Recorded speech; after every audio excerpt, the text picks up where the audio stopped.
Have you ever noticed how heavy a thought can be? It weighs nothing on a scale, yet it can feel like you are carrying a mountain on your shoulders.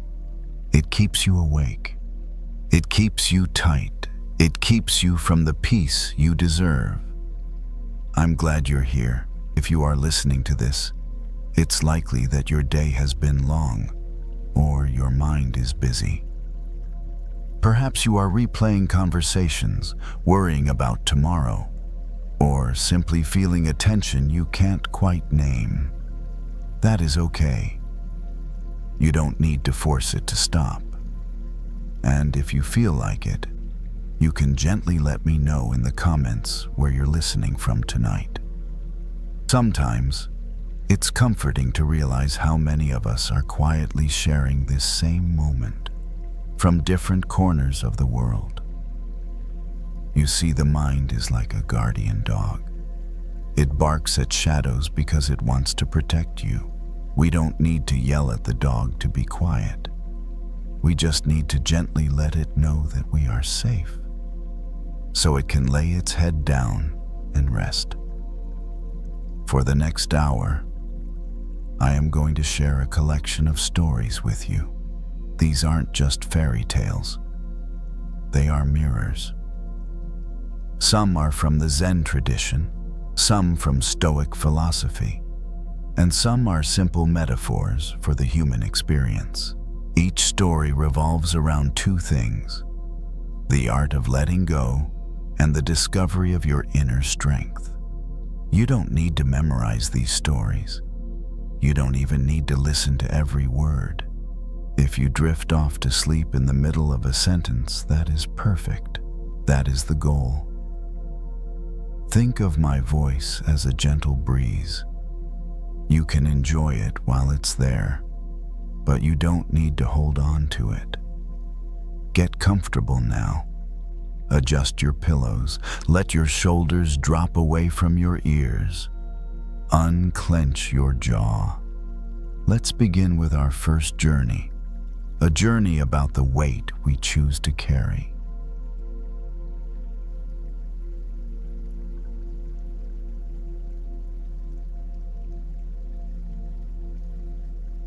Fear doesn't always push you to run. Sometimes it convinces you to stay, to hold still, to call discomfort safety simply because it's familiar. It was early evening, the kind of time when the sky hasn't decided what it wants to be yet. A person sat alone in a small living room. Lights dimmed low, the TV on, but muted.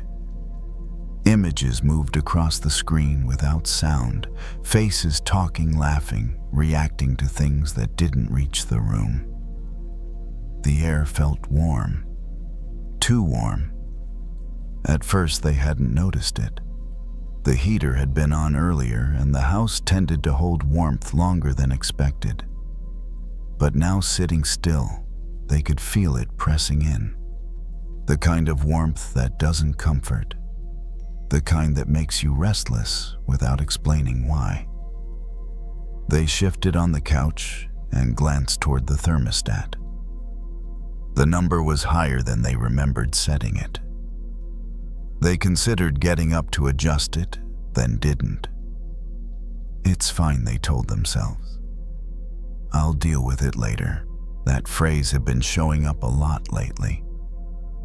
Life had settled into a pattern that looked stable from the outside. Same routines, same conversations, same expectations. Nothing was technically wrong. And yet something underneath felt strained, like a structure being asked to hold more than it was built for. Fear had an opinion about this. Fear said, "Don't disrupt things." Fear said, "At least you know what this is." Fear said leaving would be worse. So they stayed, on the couch, in the routine, in the version of life that felt safe mostly because it hadn't collapsed yet. The room grew warmer. They noticed a faint smell, then not smoke, not exactly, just something stale. Heated air carrying the scent of old dust from the vents. Ordinary. Explainable. Still, it made their chest tighten. They muted the TV completely and listened. The house made its usual sounds, the low hum of the heater, the refrigerator clicking on pipes shifting faintly in the walls. All normal, and yet the body didn't relax. Fear often works this way. It points to familiarity and calls it protection, even when the conditions have quietly changed. They stood up at last and walked toward the window, pulling the curtain aside. Outside, the street looked calm. A neighbor walked a dog. Porch lights flicked on one by one. No alarms, no visible danger. Everything looked fine. Inside, the heat lingered. They thought about how many times they'd ignored discomfort because it didn't come with flashing lights or clear warnings. How often they'd told themselves that unease wasn't enough of a reason to move. You need a better excuse, fear would say. You need proof. You need certainty. They placed a hand against the wall. It felt warm. Warmer than it should have. That caught their attention. They followed the warmth down the hallway past closed doors toward the laundry room where the heater was housed. The hum grew louder as they approached, not alarming, just persistent. They opened the door. A wave of heat met them immediately. Not fire, not flames, just an enclosed space holding too much warmth for too long.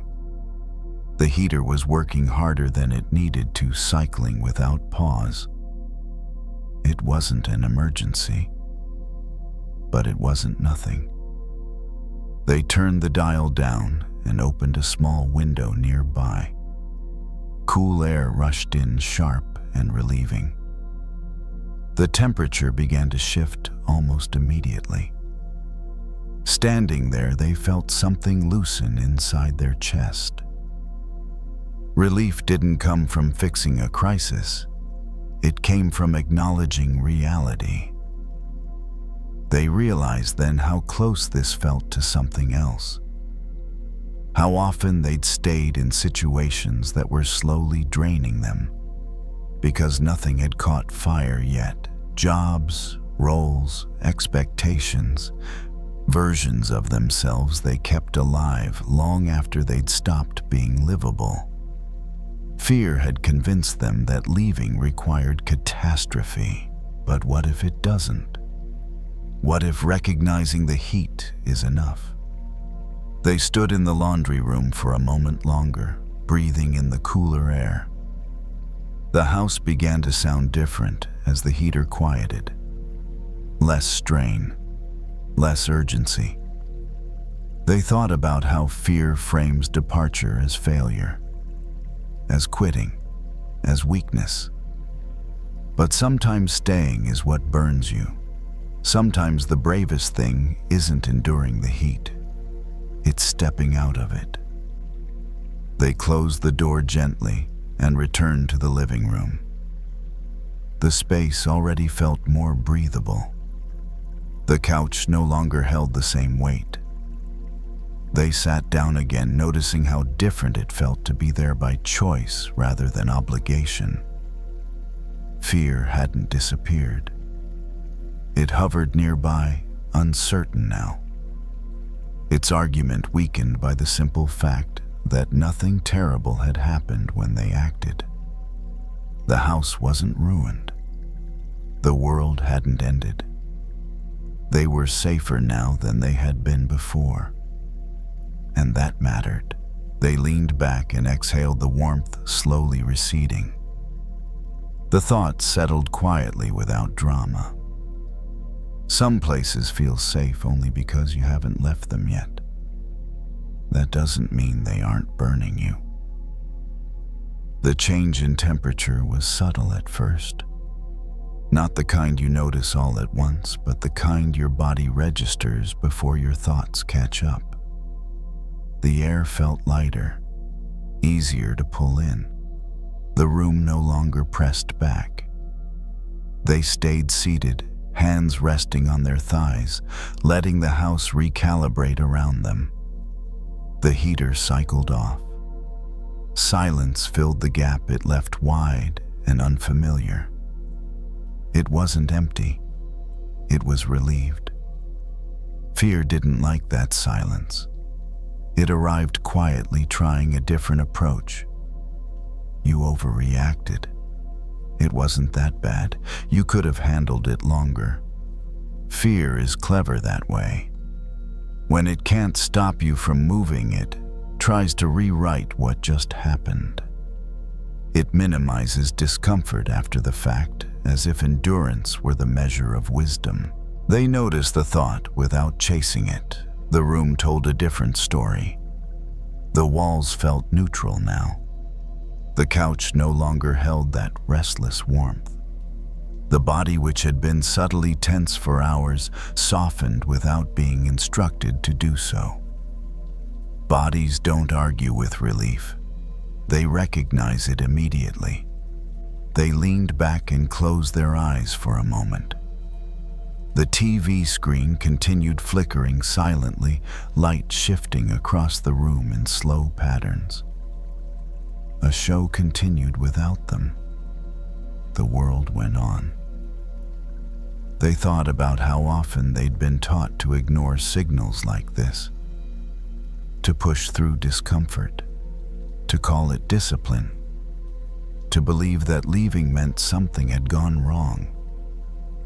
But nothing had gone wrong tonight. They hadn't failed.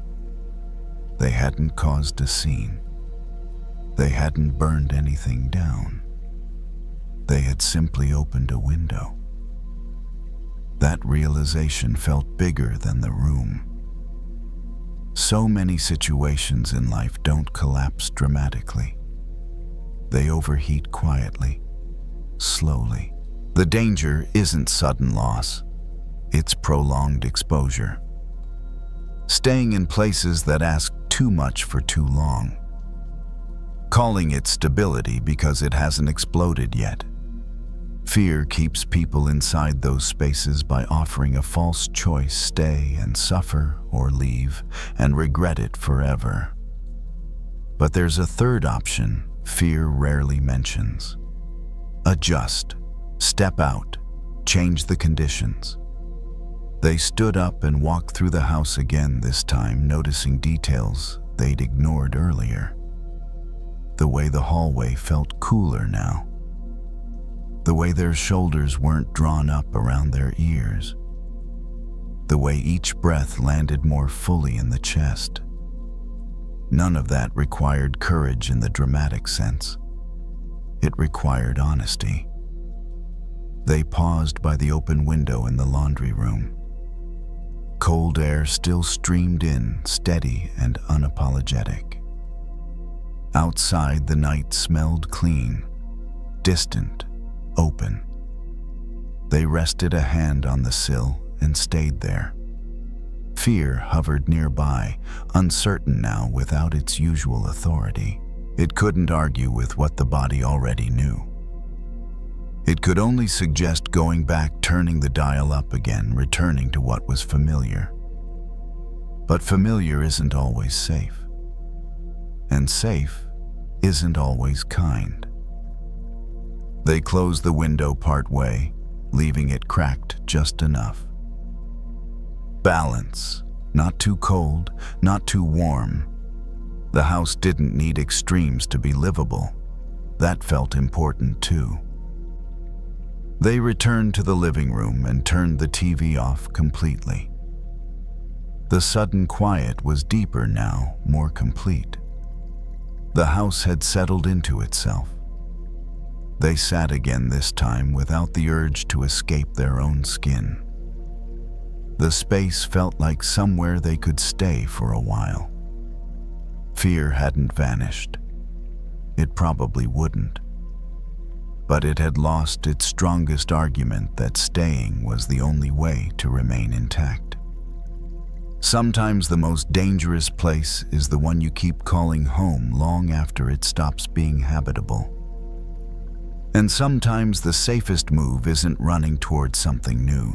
It's simply stepping out of what's been slowly burning you. They stayed there as the night deepened, breathing evenly, letting the house hold its new temperature. Nothing dramatic followed. No consequences arrived. No alarms sounded. Just a quieter room, a steadier body, and the understanding that safety isn't about endurance. It's about knowing when to leave the heat.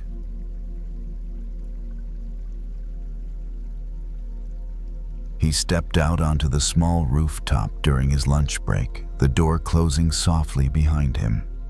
The city was bright at this hour, washed in sunlight that flattened shadows and made everything feel exposed. He squinted slightly and leaned against the railing. Down below, traffic moved in steady lines. Horns sounded now and then, impatient but distant. The air smelled faintly of hot concrete and coffee from somewhere nearby. He liked coming up here when he needed a pause. Not because it was peaceful, it wasn't, but because no one expected anything from him for a few minutes. He checked his phone out of habit, then slipped it back into his pocket without opening anything. The screen felt louder than the world around him. Lately, he had been carrying a strange feeling through his days. A sense of being invisible even while surrounded by people. In meetings, he spoke when it was his turn. He did his work. He met deadlines. Still, it felt like something about him wasn't registering. Others seemed to move forward more easily. They were noticed, remembered. He told himself he shouldn't care about that. That wanting to be seen was shallow. But the feeling didn't go away just because he judged it. He tilted his head back and looked up at the sky. It was a solid, blinding blue. No clouds, no softness. Somewhere up there, he knew stars were still burning. Even now, even at noon. He remembered learning that as a kid and being strangely unsettled by it. The idea that something so bright could exist and yet be completely hidden by light. Standing there now, it made sense in a different way. He thought about how often he mistook visibility for existence. How easily he assumed that if something wasn't noticed, it wasn't there. But the stars didn't stop shining just because no one could see them. They didn't dim themselves during the day. They didn't disappear. They waited. He felt his shoulders drop a little as that thought settled in. Maybe the parts of him that felt unseen weren't gone. Maybe they were simply not in the kind of light that revealed them. The wind brushed against his face, warm and dry. He closed his eyes for a moment and focused on his breathing. In, out. He didn't need to perform here. He didn't need to explain himself. The rooftop wasn't impressed by anyone. He opened his eyes again and looked back at the sky. The stars were still there, unbothered, unrushed. He stood there until his break was almost over, letting the idea sit quietly in the background of his thoughts. When he turned to go back inside, he felt less anxious than before. Not because anything had changed, but because he no longer felt erased by the brightness of the day. He went back to his desk and settled into the afternoon without the usual tightness in his chest. Emails came in, tasks lined up, The familiar rhythm returned, but something in him stayed softer. As the hours passed, he noticed how often he had been checking for signs of acknowledgement without realizing it. A nod, a comment, a reaction that said, "Yes, you matter here." That need didn't disappear, but it loosened its grip. He remembered the stars again, how they didn't rush to be seen, how their existence didn't depend on the sky being dark enough to show them. They burned steadily regardless. Later, as he left the building and stepped into the bright street, the sunlight felt less harsh than it had earlier. Not because it had changed, but because he wasn't taking it personally anymore. He walked a few blocks before heading toward the train, letting the city move around him. People passed by busy with their own thoughts, their own timelines. No one was looking at him.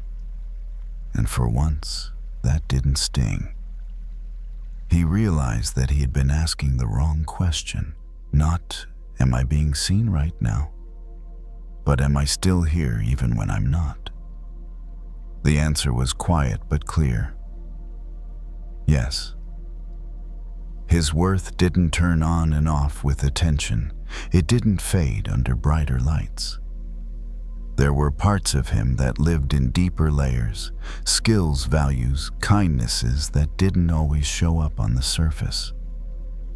They were still active, still real. That evening, as the sky finally darkened and the first stars began to appear, he paused on the platform and looked up. There they were. Nothing about them had changed since noon, only the conditions. He felt a gentle reassurance settle in his body. He didn't need to force himself into visibility. He didn't need to compete with the daylight. Some things shine in their own time, and some truths are steady enough to wait.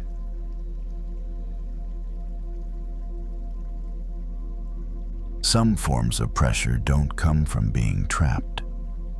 They come from believing you are. That evening, the person stood in a narrow hallway of an apartment building facing a heavy door at the end. It wasn't an emergency door. Just an old one painted off-white with a metal handle worn smooth from years of use. The hallway light flickered faintly, giving everything a tired, late-day look. The person had been pacing for a while. Not back and forth exactly. More like circling the same few steps, starting again. The mind was busy running through possibilities that all seemed to end in the same place. I can't get out of this. There's no good option. I'm stuck here. The door had become part of that story, not because it was doing anything, but because it was there solid, unmoving at the end of the hall. It looked final, closed, certain. The person walked toward it and stopped a step away. The handle reflected a dull glint of light. For some reason, the door felt heavier than it probably was. The thought arrived fully formed. I need to figure this out before I move. That thought had been around all day, maybe longer. The idea that clarity must come first. That understanding is the key that unlocks progress. The person rested a hand against the door. It felt cool, solid, real. Nothing happened. Overthinking often builds walls out of assumptions. Once the wall is there, the mind treats it as fact. The door becomes locked in the story, even if no one ever checked the handle. The person pressed slightly, then pulled the hand back, unsure why they hadn't just tried to open it yet. There was hesitation now. a quiet fear of discovering what would happen if the door didn't move. What if it really is locked?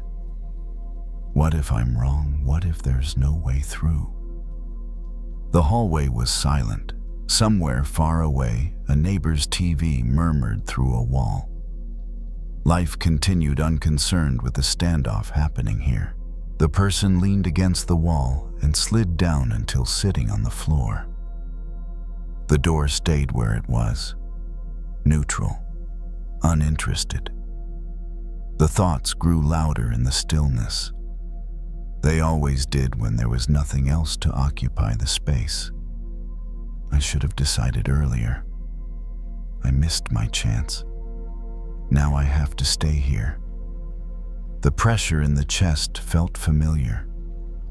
That tight, compressed feeling that comes when the mind insists there is only one outcome, and it's already too late.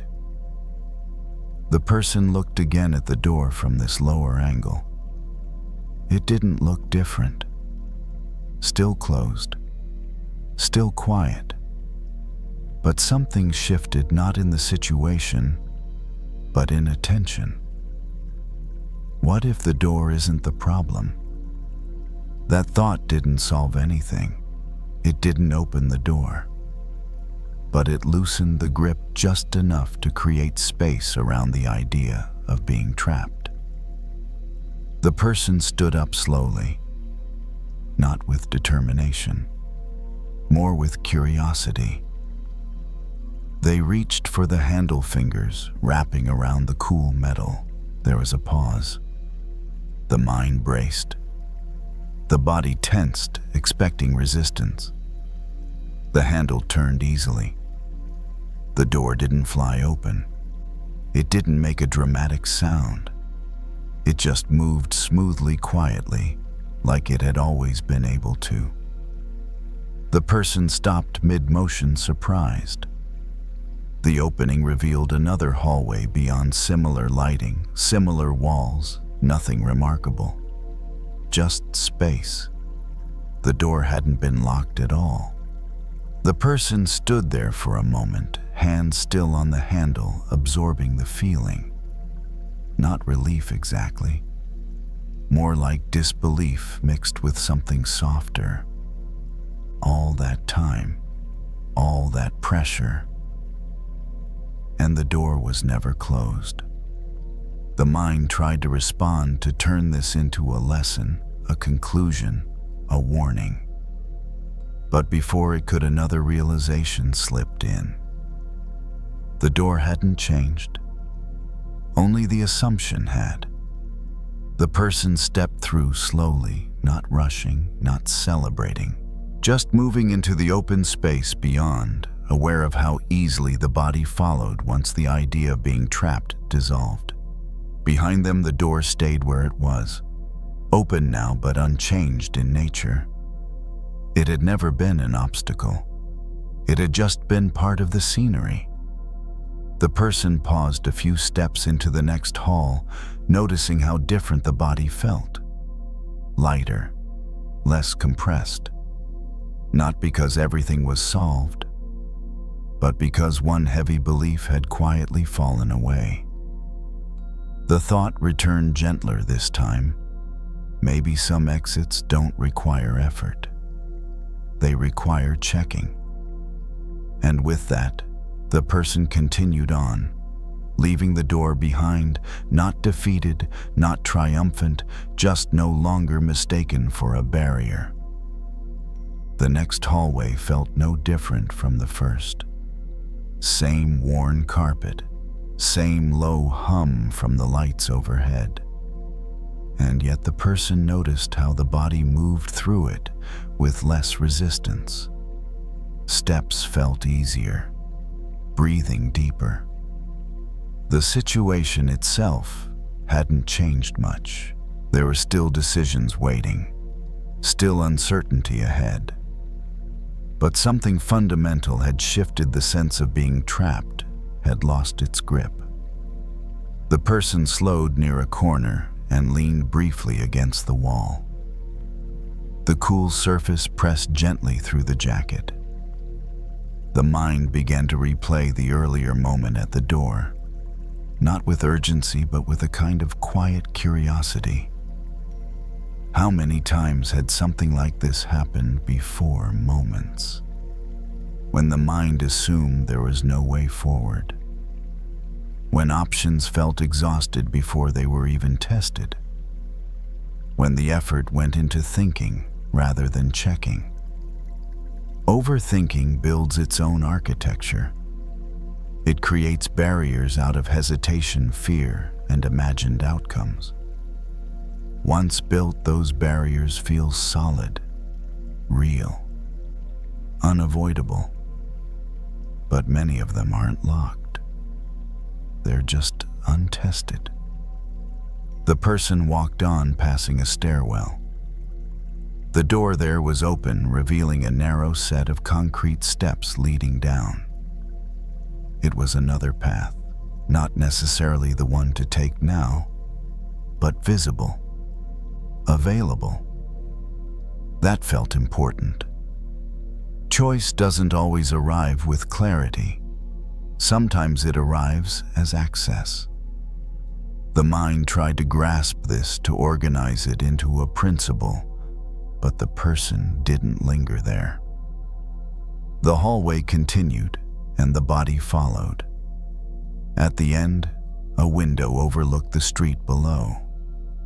Evening had settled fully now. Cars passed. A bus hissed as it stopped and started again. Life was moving whether or not the person felt fully ready to join it. The window wasn't an exit, just a view. But it widened perspective again, offering a reminder that the world didn't shrink just because the mind did. The person rested a hand on the windowsill and looked down. The earlier pressure felt distant now. Not gone, but softened. The thoughts that had once insisted on immediate answers were quieter, as if unsure of their authority. It wasn't that the door had solved everything. It hadn't. It had simply revealed that the sense of being stuck had been a misreading. That realization didn't demand action. It didn't require a new plan. It just changed the posture from which everything else would be approached. The person turned back and began walking again, this time, without scanning for exits or obstacles, just moving forward one step at a time. Overthinking often tells us we must understand everything before we move. But life rarely works that way. Movement itself clarifies. Contact reveals options that thought alone can't. The door from earlier was out of sight now, but its presence remained not as an image, but as a reference point. A reminder that not every closed-looking thing is closed.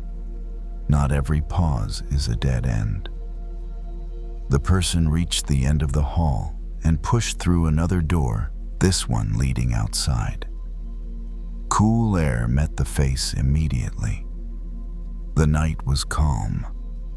Familiar sounds returned, traffic voices, a distant siren fading into the background. No resistance. No drama. The door closed behind them with a soft click. The person stood there for a moment, adjusting to the open space, noticing how easily the body adapted once the idea of confinement had dropped. Some doors don't need to be broken down. Some walls don't need to be climbed. Some exits only require the courage to check the handle. The person walked forward into the night, not certain of every next step, but no longer convinced that movement was impossible. And that was enough to keep going.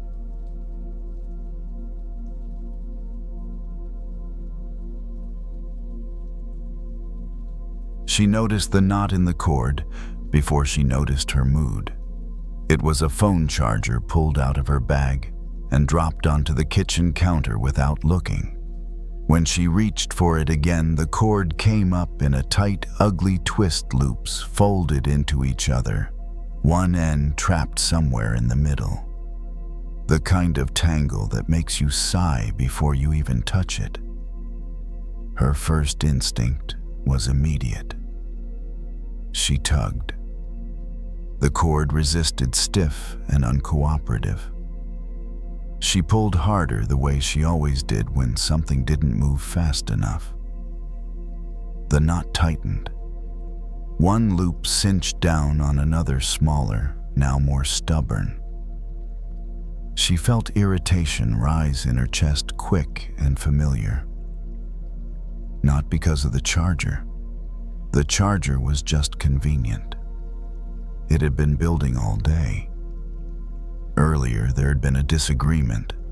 Not loud, not dramatic, just tense. Words chosen carefully, but still sharp at the edges. The kind of exchange where nothing gets resolved, but everything gets heavier. She'd walked away telling herself it wasn't worth it. But her body hadn't agreed. Now, standing alone in the kitchen, she pulled the cord again. It tightened further, almost mocking her. She let out a short breath through her nose and felt her jaw set. There it was, the same force she'd wanted to use earlier. The same urge to push, to insist, to make something give, just because she needed it to. She stopped mid-pull, fingers still wrapped around the cord. The kitchen was quiet except for the low hum of the refrigerator. Evening light slanted through the window, catching dust in the air. Nothing else was demanding urgency. Just her and this small, ridiculous knot. She loosened her grip slightly and looked at it. Really looked. The cord wasn't broken. It wasn't defective. It was just folded the wrong way, pressed tight by impatience. She tried again, slower. Instead of pulling, she traced the cord with her fingers, following the path of one loop until she found where it crossed another. She eased it back a fraction of an inch. The knot shifted, but didn't open. Her shoulders dropped a little, not in relief, in adjustment. She'd always believed anger was useful because it was efficient. It got things done. It cut through hesitation. But standing there, she could feel how that same force applied at the wrong moment only made things worse. The cord was proof. So was the conversation from earlier. She thought about what she'd wanted in that moment. Clarity, respect, resolution. She'd gone in pulling hard, insisting on movement. And just like this knot, everything had tightened. She set the cord down on the counter and stepped back, rubbing her hands together as if to shake off static. The irritation didn't disappear, but it paused. When she picked the cord up again, she tried something different. She lifted the knot so gravity could help. She loosened one loop at a time, gently, even when it felt inefficient. Even when part of her wanted to hurry it along. The cord resisted less this way. One loop gave, then another. Her breath slowed without her telling it to. It struck her then how much of her anger came from wanting things to be over, wanting discomfort to end immediately, wanting the other person to understand right now, wanting the tension gone before she had to feel it fully. But knots don't respond to urgency. They respond to attention. She kept working at it, fingers patient now. Not kind exactly, but precise. The knot loosened in stages. Each small success made the next one easier, not harder. She felt something similar happen inside her. The tight band around her chest eased a notch. The replay of the earlier conversation softened, not erased, just less sharp at the edges. The need to win faded into something more manageable, the desire to understand what had actually gone wrong. The cord finally fell straight in her hands. No drama, no snap, just a sudden lack of resistance. She stood there holding it, surprised by how satisfying that felt, not because she'd conquered it, but because she hadn't. She plugged her phone in and set it on the counter. The screen lit up briefly, then went dark again. The house stayed quiet. The anger from earlier hadn't vanished. It was still present, like heat left in a pan after you turn the stove off. But it no longer felt like something that needed to be yanked on. She leaned against the counter and thought about the conversation again. Not to rewrite it, just to see it as it was, a tangle of needs. Miscommunication, old habits pulling against each other. Maybe pulling harder wasn't going to help there either. She didn't know yet what she would say next time, or if there even needed to be a next time. Those decisions didn't feel urgent anymore. For now it was enough to know this force had never actually untangled anything in her life. It had only made the knots smaller and tighter. She picked up the cord once more, coiled it loosely, and set it where it wouldn't twist again so easily. Then she turned off the kitchen light and let the evening be what it was. She didn't feel calm after that, just clearer. The kind of clarity that doesn't come with relief, but with a quieter sense of direction. Like knowing which road not to take, even if you're not sure where the right one leads yet. Later that night, she sat on the edge of her bed with her phone in her hand. The room was dim lit only by a small lamp on the dresser.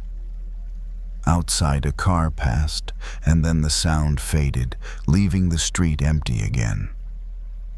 The day felt finished, but the tension from earlier still hovered, waiting to see what she would do with it.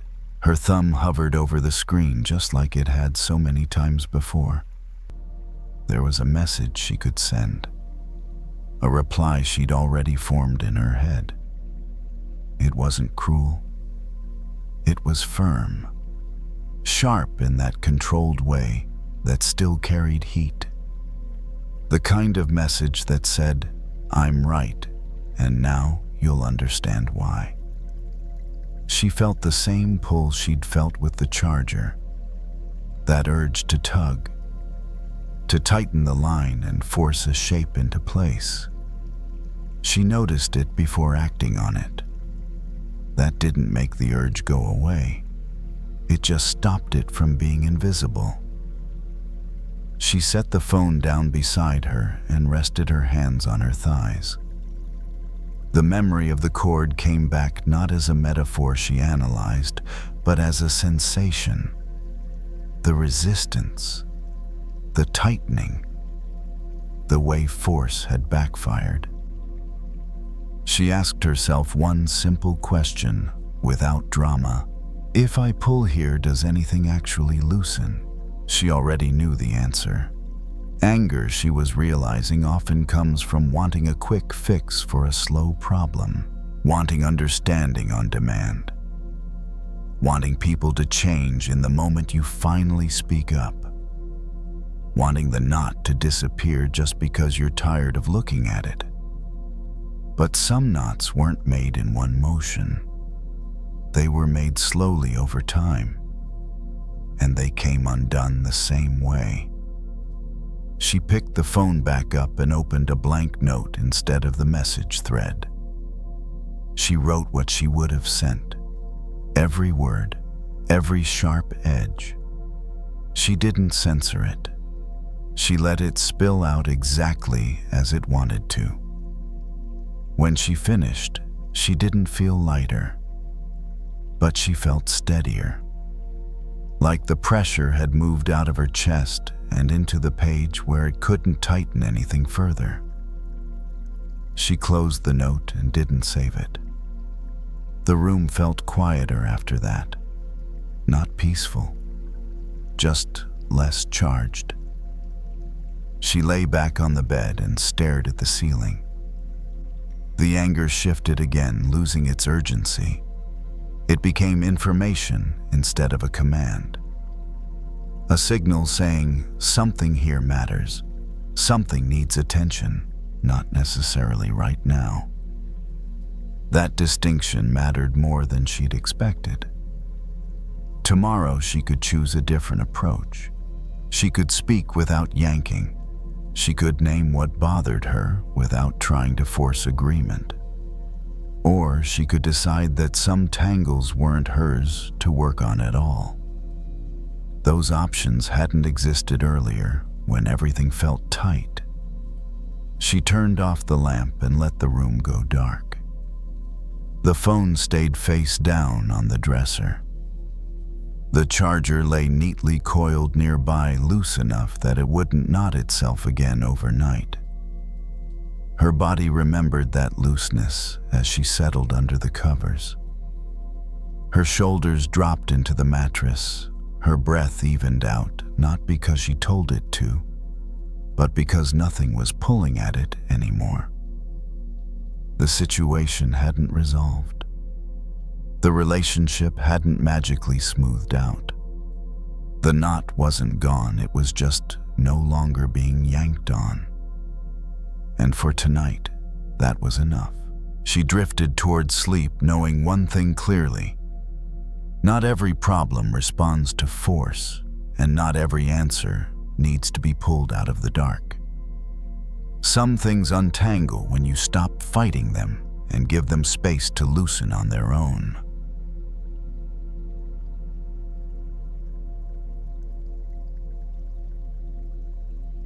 Fear is often described as something to get rid of, something to calm, control, or lock away so it doesn't cause damage.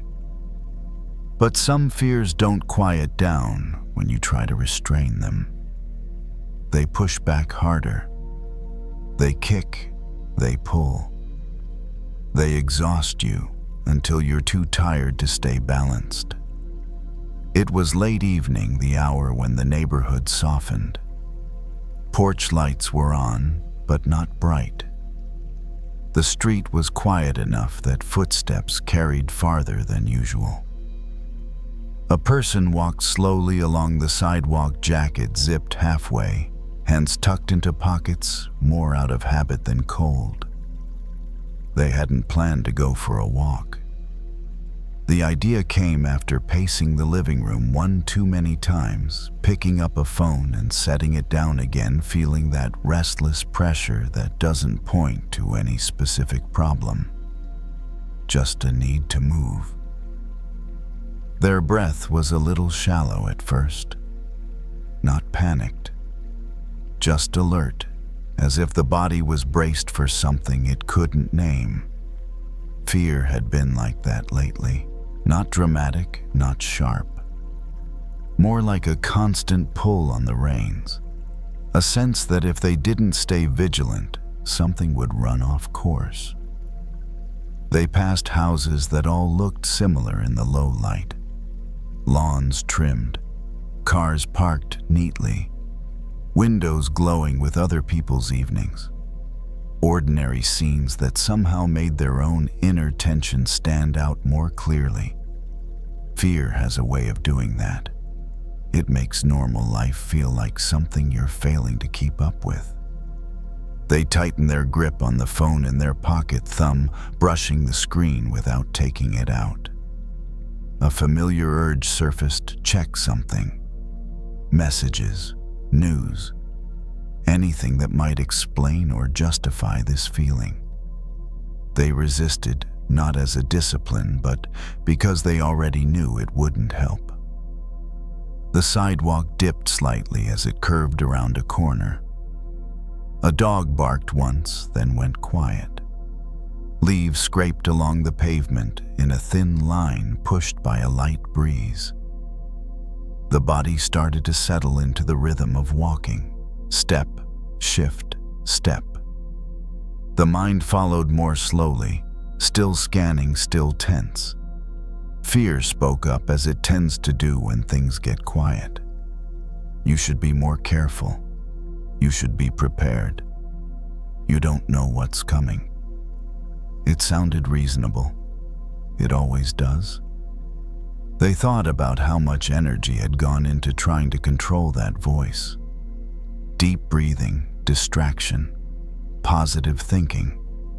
Sometimes it worked for a while. Sometimes it didn't. Fear isn't impressed by force. It just digs in. They stopped briefly at a crosswalk, waiting for the light to change, even though there were no cars coming. The red hand glowed steadily. They stood still, weight shifting from one foot to the other. Across the street, a small park opened up, mostly dark. A single lamppost illuminated a patch of grass, the rest fading into shadow.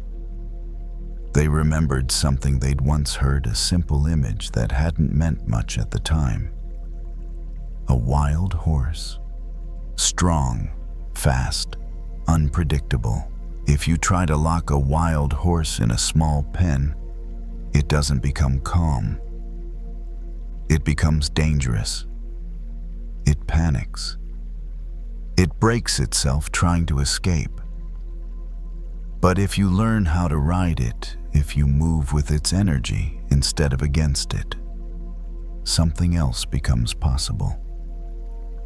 The image stayed. They crossed the street and walked along the edge of the park, staying where the light still reached. Their pace picked up slightly, not rushed, just more decisive. The body responded immediately, breath deepening, arms swinging more freely. Fear shifted too. It didn't disappear. It changed texture, less tight, more like energy than threat. They noticed how the body didn't actually want fear gone. It wanted it directed, used, given somewhere to go. The thought surprised them. What if fear isn't the enemy? What if it's just untrained power? They walked faster for a block, then slowed again. Tested the pace. The feeling inside adjusted accordingly. When they moved, fear felt like momentum. When they stopped, it pooled and pressed. That was new information. They had been trying to suppress fear to quiet it completely. But maybe fear isn't meant to be silenced. Maybe it's meant to be guided. The park ended, giving way to another residential stretch. The streetlights here were spaced farther apart, leaving pockets of darkness between them. They didn't feel unsafe, just aware. Fear flared briefly in those darker gaps, then settled again when the next light appeared. They realized then how much fear depends on stillness without support.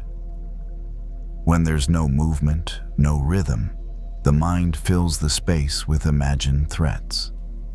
Movement changes the conversation. They slowed their walk, letting the body find a comfortable pace again. The tension that had driven them out of the house had eased, not because it was conquered, but because it was being carried differently. Fear walked with them now, not dragging them. They reached the end of the block and paused, looking down a long stretch of road that disappeared into shadow. Fear stirred. They didn't turn back. They took a step forward, steady, unforced, letting the momentum continue. The wild horse was still there.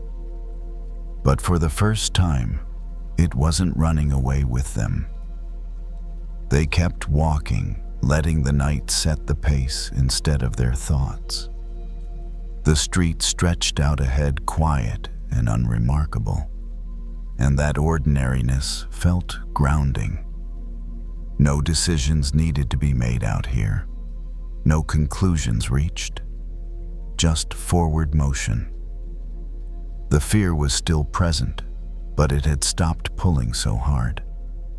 It moved more like a current, now noticeable, alive, but no longer knocking them off balance. The body adjusted to it naturally, the way you adjust when you learn how a bicycle leans into a turn. They noticed how often fear spikes when there's nowhere for it to go.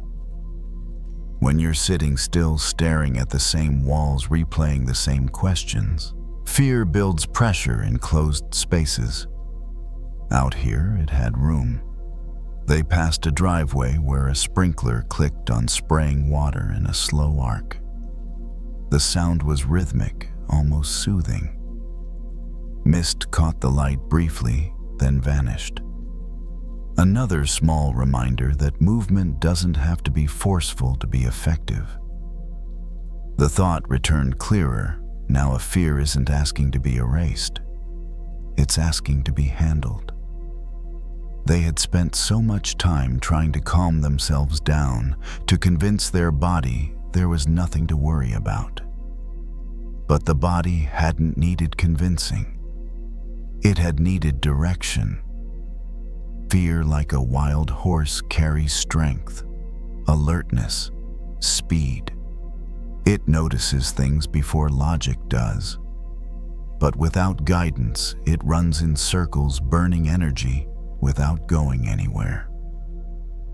As they walked, their breath synced more evenly with their steps. Inhale for 2, exhale for 3. Not as a technique, just something that happened. The nervous system settling into a pattern it recognized. They felt warmer now, not from exertion, but from circulation. The cold night air no longer felt sharp. It felt clean. A memory surfaced unexpectedly. A time when fear had actually helped them, kept them attentive, responsive, alive. A moment when quick instinct had prevented a mistake or guided them away from something that didn't feel right. Fear hadn't always been a problem. It had only become one when it took the reins completely. They slowed again, near another intersection, waiting for a car to pass before crossing. The headlights swept by, briefly illuminating everything, then disappeared. Darkness returned softer this time. They crossed without rushing. What had changed wasn't the environment. It was their relationship to the feeling moving through them. They weren't trying to outrun fear anymore. They weren't trying to trap it either. They were letting it move, letting it spend its energy in a way that didn't turn inward, that felt like trust, not blind trust in the future or in outcomes they couldn't control. Just trust in their ability to stay upright while things moved. They reached the edge of the neighborhood and turned back toward home. The idea of going inside no longer felt claustrophobic. It felt like a place to rest, not a place to pace. As they walked back, the fear continued to quiet, not disappearing, just settling into the background, like a horse finally matched to the rhythm of the rider. They realized then how often fear becomes overwhelming. Not because it's too strong, but because it's misunderstood. Treated as a threat instead of a signal. Fought instead of guided. You don't break a wild horse by force. You meet it. You move with it. You learn its language. The house came back into view, porch light glowing softly. Familiar. Steady. The walk had changed nothing externally, No problem solved, no plans made, and yet the body felt different. They stepped up onto the porch and paused before going inside, breathing in the cool air one last time. Fear was still there, quiet and alert, like an animal at rest. That was okay. They opened the door and went in the warmth of the house, meeting them gently. The urge to pace was gone. The need to check the phone had faded. Fear had been given something to do. And tonight, that was enough. The wild horse hadn't been tamed. It had been understood. And in that understanding, balance returned.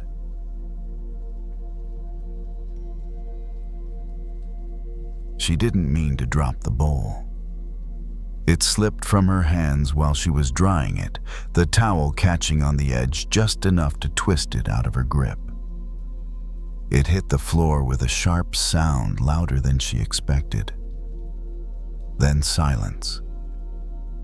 She stood still for a second, heart beating faster than it needed to. The bowl lay in pieces at her feet, clean breaks running through the ceramic like thin lines drawn on purpose. She exhaled slowly and crouched down. Some of the pieces were large, some were small, almost dust-like at the edges. Nothing was completely shattered, but there was no pretending it was fine. She gathered the pieces carefully, placing them on the table one by one. The room was quiet except for the soft scrape of ceramic against wood. She had always hated breaking things, not because of the mess, but because of what it made her feel: careless, clumsy, like she should have known better. That feeling was familiar. It showed up in other places too, when she said the wrong thing, when she trusted too quickly, when something in her life cracked instead of holding together. She sat down and looked at the pieces spread out in front of her. The bowl had been one of her favorites. Not expensive, just comfortable. The kind of object that fit easily into her hands, like it had learned their shape over time. She remembered hearing once about Kintsugi, the Japanese art of repairing broken pottery with gold. Not hiding the cracks, not smoothing them away, highlighting them. At the time, she had thought it sounded poetic, but impractical. Something nice to look at in a book, not something you actually did. Now, with the broken bowl in front of her, the idea returned differently. She picked up one piece and traced the edge of the break with her finger. It was sharp, but precise. Clean. The break wasn't random. It followed a line that had always been there, hidden in the structure, waiting for the right moment to show itself. That thought stayed with her. How many of her own cracks had formed the same way? Not suddenly, but quietly over time under pressure. She thought about the moments she usually tried to hide, the ones she replayed late at night and wished she could edit out of her story. She had learned to move past them quickly, to patch things up in a way that made them less visible, to act like nothing had happened. But the bowl on the table refused that option. It couldn't go back to being what it was. She could throw it away. That would be easier. She could replace it with something new, something unbroken, something that didn't carry a history. She sat with those options for a while. Then she imagined the gold-filled cracks of Kintsugi, the way the lines didn't apologize for themselves, the way the object became something else, still useful, but also marked. She didn't reach for glue yet. Instead, she stayed there breathing, letting the discomfort settle without trying to rush past it. The bowl was broken, and for once, she didn't feel the urge to hide that fact. She cleaned the table and laid the pieces out again, slower this time, as if the pace itself mattered. There was no rush to fix anything yet. She studied the breaks, carefully noticing how they fit together, how each line had a logic of its own. Nothing was random. Nothing was wasted. As she worked, she thought about how quickly she usually tried to move on from things that hurt. How often she rushed to become functional again before she had actually understood what had broken. This felt different. Here, repair required attention, patience, a willingness to look closely at the damage without turning away. She imagined the gold tracing each crack, not covering it, but following it exactly as it was, turning the fracture into something intentional. It made her think of her own scars, the moments she had learned to call mistakes, the times she wished she had been stronger, quieter, less affected. What if those moments weren't meant to disappear? What if they were meant to be acknowledged, outlined gently, held with care? She realized that healing didn't always mean returning to the original shape. Sometimes it meant allowing a new one to form. The bowl, once repaired, would never look the same, but it would carry its history openly, without apology. She liked that idea, not because it made pain beautiful, but because it made honesty possible. When she finally stood up, the pieces remained on the table, still separate. The work wasn't finished, and that was fine. Some things didn't need to be rushed into wholeness. As the room grew quieter, she felt a familiar softness settle in her chest. Not sadness, not relief, acceptance. She turned off the light and left the bowl where it was broken but seen. And for the first time, she understood that her own healing might look the same, unfinished, visible, and still worthy of care.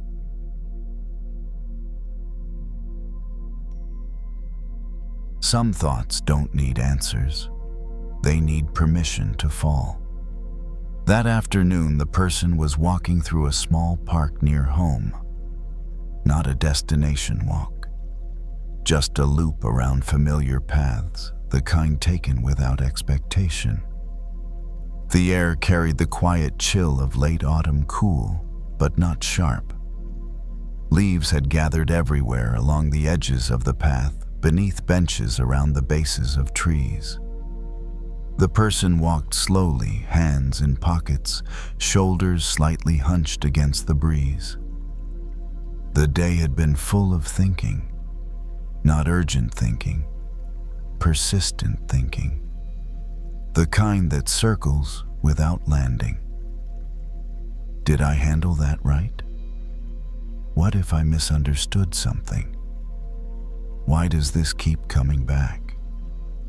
Each thought felt light on its own, but together they weighed down the mind, like holding too many small things at once. A leaf skittered across the path, pushed by a brief gust of wind. It spun once, then settled near the curb. The person noticed it without stopping, without assigning meaning. Just a leaf moving where the air carried it. The thoughts continued anyway. Overthinking often comes from holding on longer than necessary, replaying moments that have already passed, carrying conversations that are no longer happening. The mind keeps them close, as if holding them will prevent loss. The person slowed near a cluster of trees and stopped beside a bench. The bench was empty, its wooden slats dusted with fallen leaves in shades of brown and gold. Some were curled and dry, others still held a trace of color. The person brushed a few leaves aside and sat down. The bench creaked softly under the shift of weight. The mind tried to follow its usual rhythm, bringing the same thoughts forward again. But something about the stillness made the repetition feel more obvious, like watching the same scene loop without progress. The person leaned forward slightly and picked up a leaf resting near their shoe. It was fragile now, edges thin and brittle.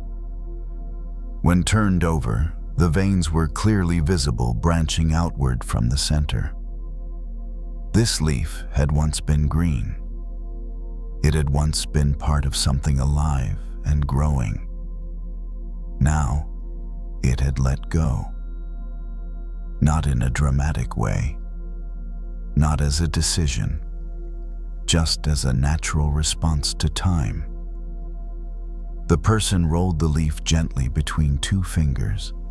It crumbled a little, leaving faint dust behind. No resistance, no effort. There was a quiet contrast between that and the mind's behavior. The mind wanted to keep everything intact, preserve every detail, maintain the exact shape of thoughts long after their purpose had passed, as if letting go meant something important would be lost forever. The person released the leaf and watched it fall back onto the bench, joining the others.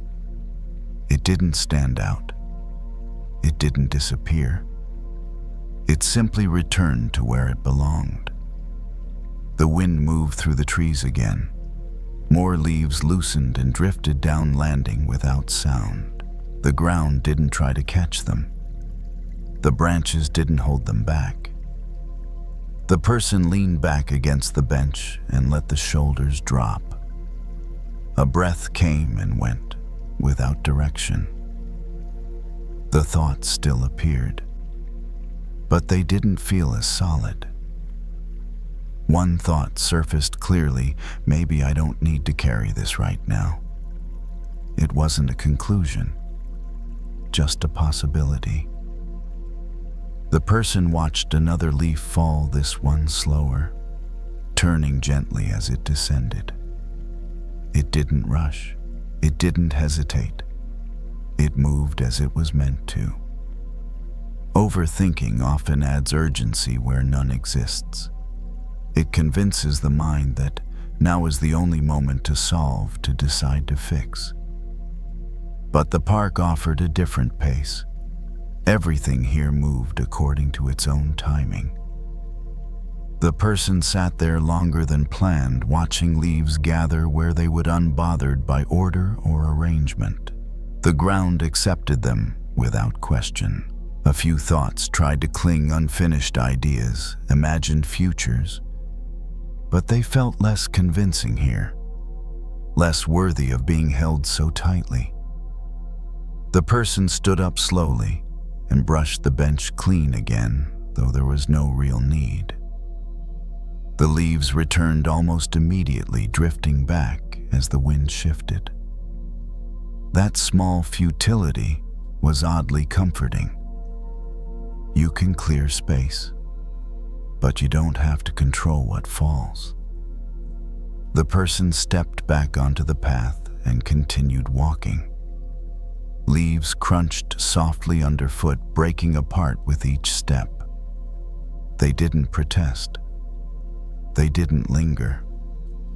The mind noticed this too.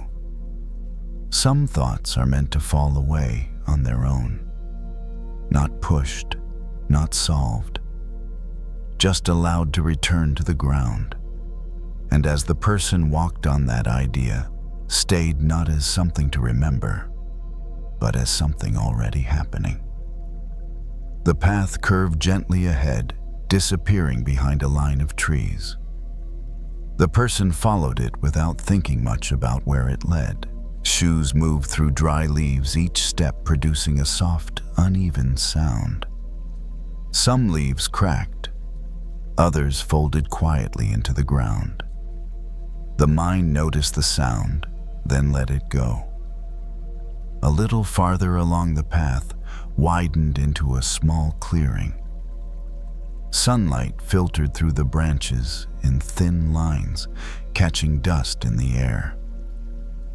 Leaves lay everywhere on the ground, on the low stone wall nearby, gathered in shallow piles where the wind had paused. The person stopped again, resting a hand on the cool stone. The surface felt steady. Unconcerned with what landed on it, overthinking often feels like an attempt to keep things from falling apart. The mind holds onto ideas, memories, plans, worried that if they're released, something essential will be lost.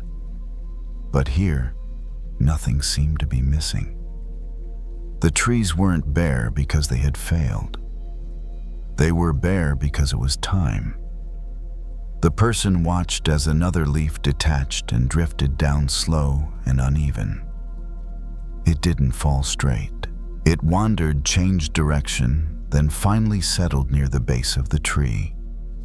No effort, no resistance. The mind offered a thought.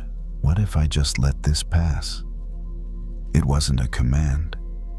It didn't ask for discipline. It was closer to curiosity than intention. Some worries returned lightly. A moment from earlier in the week, a question that hadn't been answered yet. They appeared, hovered, then faded like leaves brushing past without landing. The person noticed how different this felt from trying to push thoughts away. Nothing was being rejected. Nothing was being solved. The thoughts were simply no longer being held. A breeze moved through the clearing, lifting several leaves at once. They skidded across the ground, then dropped again. The wind didn't choose which ones to move. It didn't aim. It just passed through. The person realized how often the mind behaves differently, selecting certain thoughts, gripping them tightly, replaying them until they feel heavier than they are. As if attention alone could make them permanent, but attention can also be released. The person sat down on the low stone wall and let the feet rest on the ground. The body felt settled now, not because everything was resolved, but because nothing was being carried unnecessarily. The mind grew quieter in the background, not empty, just less crowded. Thoughts still passed through, but they didn't demand a response. They didn't line up to be examined. There was a subtle relief in that. Not relief from answers, relief from effort. The clearing remained unchanged. Leaves continued to fall one by one without announcement. The ground accepted them without comment. The person stood up again and brushed a few leaves from their jacket. Some fell back immediately. Others clung for a second longer before dropping.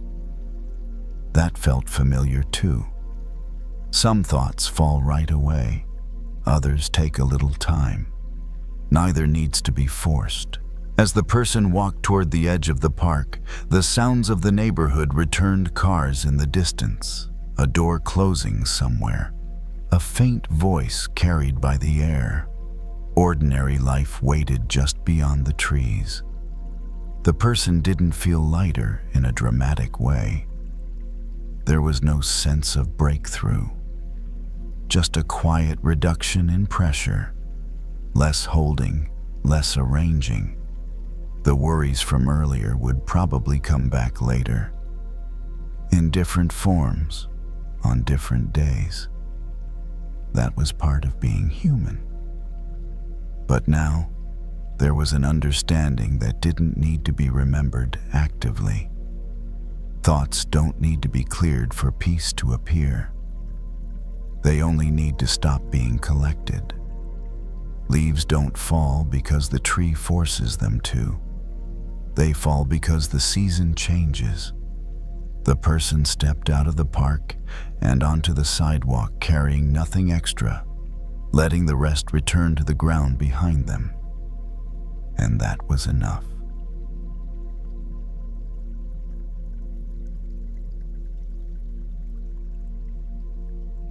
It started as a sound, a thin, nervous buzzing that didn't match the quiet of the room. He was in the break room at work late enough that the building felt half asleep. Most of the overhead lights were off. Only the corner lights were on, leaving soft shadows in the hallways. The vending machine hummed. The refrigerator clicked on and off. Everything felt slow and ordinary until that buzzing cut through it. A bee had gotten inside. It wasn't dramatic. Just one bee circling near the ceiling light, bumping into the glass cover, like it couldn't figure out why the sky wouldn't open. It looped again and again, louder than something that small had any right to be. He watched it for a second, hand still on the door handle. His first thought was automatic, someone's going to get stung. His second thought was also automatic, I should kill it. That was the reflex. Solve the problem fast, end the threat, move on. He grabbed a folded paper towel from the counter and stepped closer, eyes tracking the bee's erratic path. The buzzing got louder as it dipped lower, then shot back up toward the light. He raised his hand ready to swat, and then he paused. Not because he suddenly became a nature person, not because he had a moral issue with killing a bee. He paused because something in his chest tightened in a way that felt too familiar. He'd been carrying anger all day. Not the explosive kind, the contained kind. The kind that stays behind your ribs, warming up slowly, waiting for a place to land. Earlier, there had been an interaction, one of those moments that's small on paper, but heavy in the body. A coworker had said something dismissive, then smiled like it was nothing. A quick jab disguised as humor. It had landed on an old bruise. He hadn't reacted. Not outwardly. He'd kept his face neutral, finished what he needed to do, and walked away. But the anger followed him. It sat in his throat, waiting for another moment to come out. Now in the break room, with a paper towel in his hand, he realized how easy it would be to use the bee as an outlet. One quick swat. One tiny victory, a harmless target. But it wouldn't be harmless. Not for the bee, and not really for him either. Because he knew this feeling, the feeling of wanting to smash something that's annoying you, even when it isn't the real problem. The feeling of wanting relief more than you want wisdom. The bee hit the light cover again, a soft tap. Buzz, tap, buzz. He lowered the paper towel slightly and looked around. A small window sat above the sink, cracked open just a bit. Not enough. He walked over and pushed it wider. The window groaned softly on its track. Cool air slipped in. The bee kept circling the light, still trapped in its own panic. He stood beneath it and waited. Not long, but long enough. At first, nothing changed. The bee didn't immediately notice the open window. It continued its frantic loop, drawn to the brightest spot in the room, the way it was designed to be. He could feel his impatience rise. This is taking too long. That impatience was familiar too. It was the same impatience he felt in arguments. The same urge to force a resolution. to make the other person understand now, to swat the problem instead of dealing with it properly. He picked up a magazine from the table and held it flat, not to hit the bee, but to guide it, creating a gentle barrier steering the bee's path away from the light and toward the darker side of the room where the open window waited. The bee dipped, then rose again confused. He moved the magazine slowly, making space, not pressure. For a moment the buzzing got louder, more frantic. He stayed steady. It took time. Not a lot, but enough to test him. Finally, the bee broke its loop. It drifted toward the window, hesitated near the opening like it wasn't sure it was real, then slipped out into the night. The buzzing vanished instantly. The room became what it had been before, quiet, dull, safe. He stood there with the magazine still in his hand, surprised by how satisfied he felt. Not because he'd won, because he hadn't added violence to a room that already held too much tension. He closed the window halfway again and leaned against the counter. The anger from earlier was still in him, but it had shifted. It no longer needed a target. It no longer felt like it had to hit something to be real. He realized then that a lot of his anger worked the same way as the bee. It got trapped under bright heat, under attention, under replay, under obsession, and it kept circling the same point until it exhausted him. Maybe he didn't need to swat it every time. Maybe he needed to open a way out. He didn't feel proud after the bee flew out. That would have felt too clean. What he felt instead was a kind of quiet steadiness, the kind that comes when you don't make things worse. He threw the paper towel into the trash and rinsed his hands at the sink. The water ran cool, then warmed. He let it run a second longer than necessary, watching it slip over his fingers and disappear down the drain. The break room stayed still. The vending machine hummed on. The refrigerator clicked. No one came in to comment on what had just happened. The moment passed without witnesses, and that felt right. He leaned against the counter and noticed that the tight band in his chest had loosened. Not all the way, just enough that his breath didn't feel trapped anymore. The anger from earlier was still there, but it no longer felt like it needed an outlet.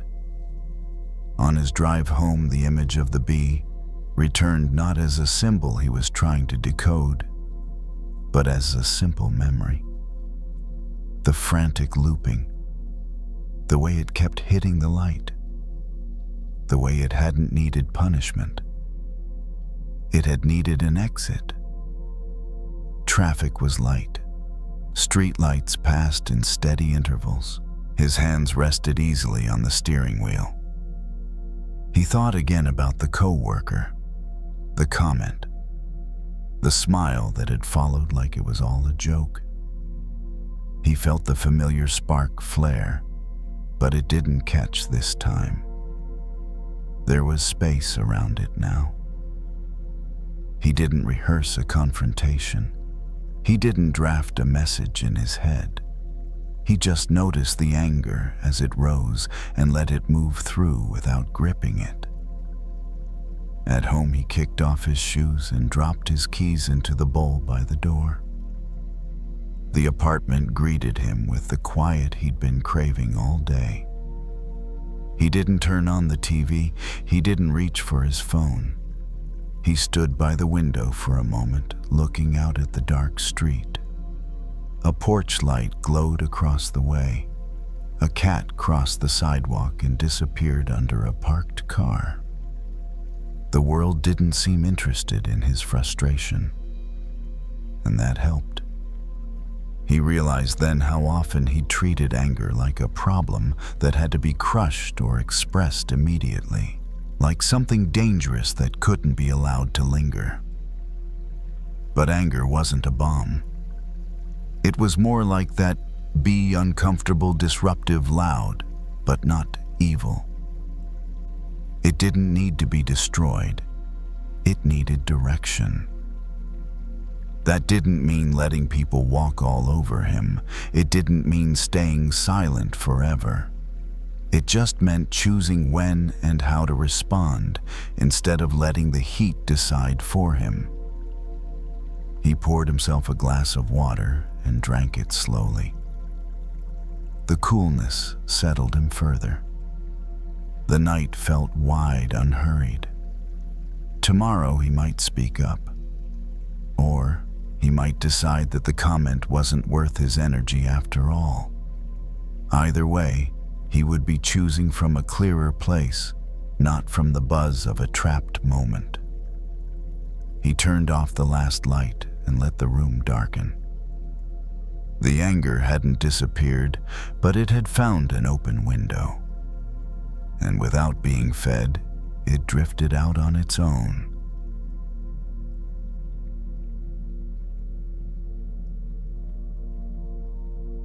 Fear can feel solid, heavy, unmovable.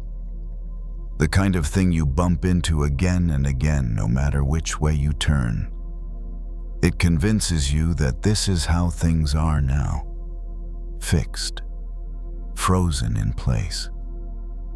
It was late at night, the house quiet in that way that makes small sounds feel louder than they are. A person stood in the bathroom with the light dimmed low steam already beginning to gather along the edges of the mirror. The shower had been running for a minute, filling the room with a soft, steady rush. They hadn't planned to shower. The thought came from a simple need to interrupt the night, to step out of the mental loop that had been tightening for hours. Their shoulders felt stiff, jaw tight, a familiar tension that hadn't announced itself but had settled in all the same. Fear had been sitting there all evening, not sharp, not panicked, more like a block of ice pressed against the chest, cold, dense, hard to ignore. The kind of fear that doesn't race, the kind that tells you nothing will change. They stepped into the shower and pulled the curtain closed. Warm water hit their shoulders, spreading quickly, sending a brief shiver through the body before settling into something more comfortable. Steam rose, blurring the edges of the room. They tilted their head back and let the water run over their neck. Muscles responded immediately, loosening a fraction without being asked. The mind, however, stayed tight. The same thoughts replayed themselves, familiar and convincing. What if this feeling never lifts? What if this is just who you are now? Someone who worries, someone who holds tension like a second skeleton. Fear likes permanence. It speaks in absolutes. They reached for the soap hands, moving automatically, lather forming and rinsing away. Ordinary actions. No meaning attached, just sequence. As the warmth continued, they noticed something subtle. The fear didn't vanish, but it changed texture. It felt less sharp around the edges, less rigid, like ice exposed to heat. They'd been treating fear like something to shatter, to break apart through logic or reassurance. But ice doesn't respond to force.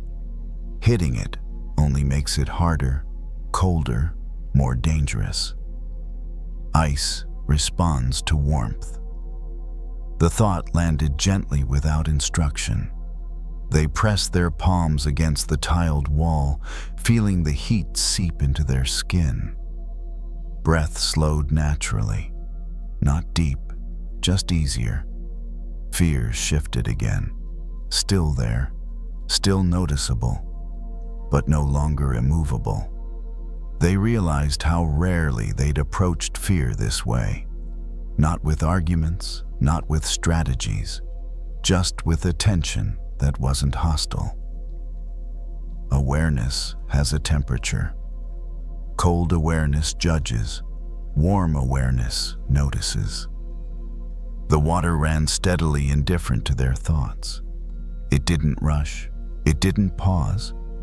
It simply kept moving, heat meeting skin, steam filling space. They thought about how often fear had tightened when they stared at it directly demanding answers, and how differently it felt now when they simply let it exist alongside warmth. Fear hadn't needed to be solved. It needed to be felt safely.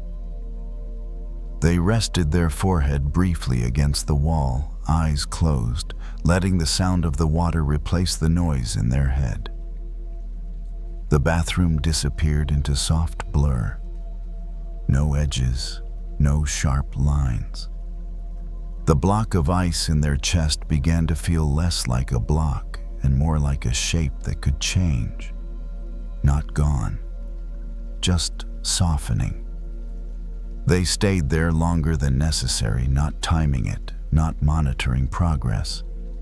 The body didn't need a schedule for this. Outside the shower, the house remained still. The night went on unconcerned with their inner weather. Inside, the steam fear continued to melt, not dramatically, not all at once, but enough to remind them that nothing solid stays that way forever. Ice melts. Tension yields. Even the most rigid fear responds to warmth. They turned slightly, letting the water hit their back now, and felt another small release travel down their spine. A quiet signal from the body. This is working without effort. The fear that had felt frozen earlier now felt more like cold water, still uncomfortable, but moving, flowing, temporary. They breathed out slow and unforced. The night didn't need to be fixed tonight. Fear didn't need to disappear. It just needed to thaw. They stayed under the water as long as it felt natural, not counting minutes, not waiting for a signal that said, "Now you're done." The body has its own timing. When it's listened to, it usually lets you know. The steam thickened, softening everything.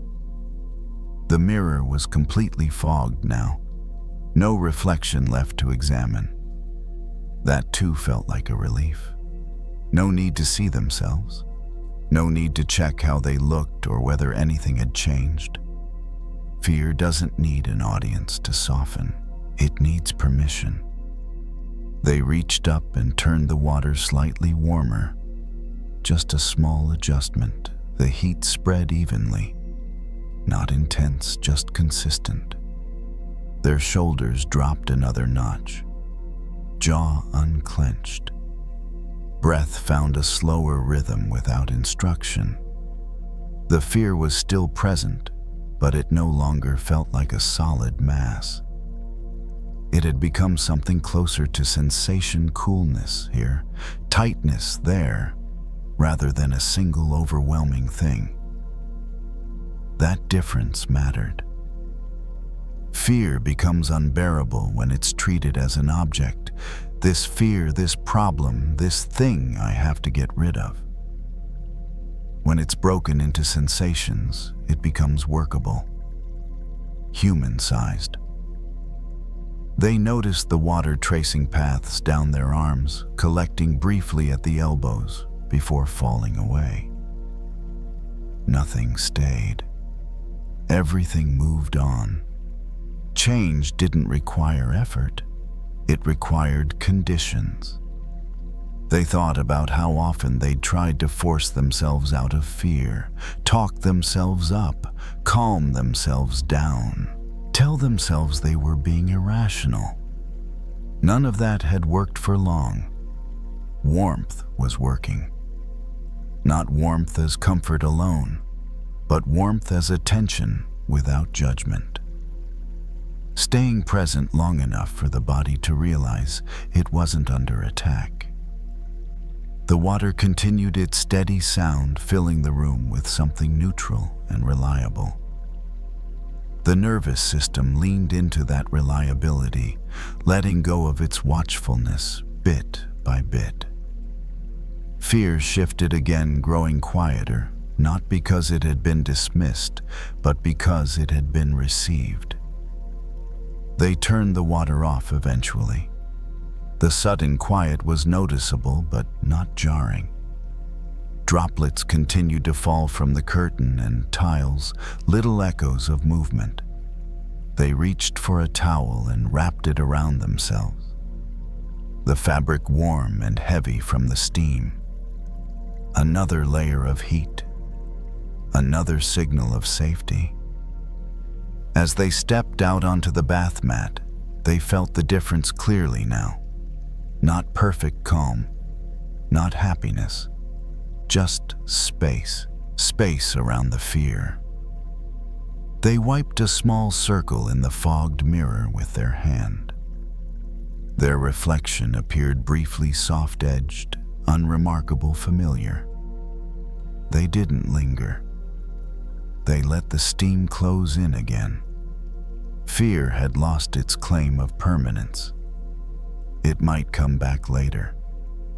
Tomorrow, in another form. That was okay. It no longer felt like a verdict. Just a state that could change under the right conditions. They moved through the house slowly, towels still around their shoulders, lights dim. The night felt quieter now, less demanding. The same problems existed. The same uncertainties waited. But the ice had melted enough to remind them of something important. Nothing inside stays frozen forever. Awareness brings warmth. Warmth brings movement. They climbed into bed and pulled the blanket up, feeling its weight settle over them. The body welcomed it, sinking into the mattress, no longer braced. Fear was still there, faint and distant, like cold air outside a closed window. Noticeable, but no longer invading the room. They closed their eyes. Tonight didn't require courage or answers or breakthroughs. It required exactly what they'd given it: presence, warmth, and time. The rest could wait. Ice melts when it's allowed to, and so does fear.